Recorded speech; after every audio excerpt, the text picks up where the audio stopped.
Retrait du plan de restructuration, démission du président d'Air France. Les événements se sont donc précipités hier soir. Il faut dire que la grève qui dure depuis plus d'une semaine s'était encore durcie pendant le week-end. Ève Mété, les événements.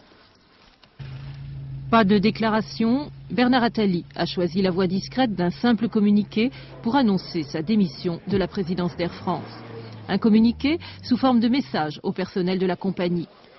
Les pouvoirs publics, dit-il, ayant décidé de retirer le programme de retour à l'équilibre que je considère comme indispensable à la survie de l'entreprise, j'ai présenté ma démission au gouvernement. Une demi-heure auparavant, le ministre des Transports, Bernard Bosson, déclarait qu'Air France avait besoin d'un autre plan social que celui en cours actuellement. Il faut changer de plan, en bâtir un autre, autrement, avec d'autres méthodes et dans le dialogue dans l'entreprise. Un nouveau plan demande des mois de travail, de préparation et de dialogue. Ce n'est pas du tout quelque chose qui peut se faire en quelques semaines. Il faut au minimum 3 mois pour pouvoir garantir un travail sérieux et un dialogue approfondi dans l'entreprise. Le ministre a ajouté que les 4000 suppressions d'emplois sont incontournables, mais qu'il n'y aurait selon lui aucun licenciement sec.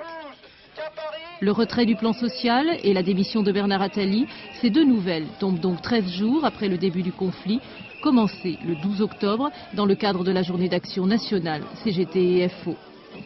Parti des secteurs fret et maintenance de la compagnie, le conflit s'était durci la semaine dernière. Occupation des pistes par les grévistes, blocage du trafic aérien, affrontement avec les CRS. Vendredi soir, les propositions du ministère des Transports pour aménager le plan étaient rejetées.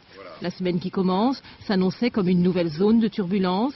Pour demain, notamment, le syndicat des pilotes de ligne avait à son tour appelé à la grève, ainsi que les syndicats d'Air Inter et d'Aéroports de Paris.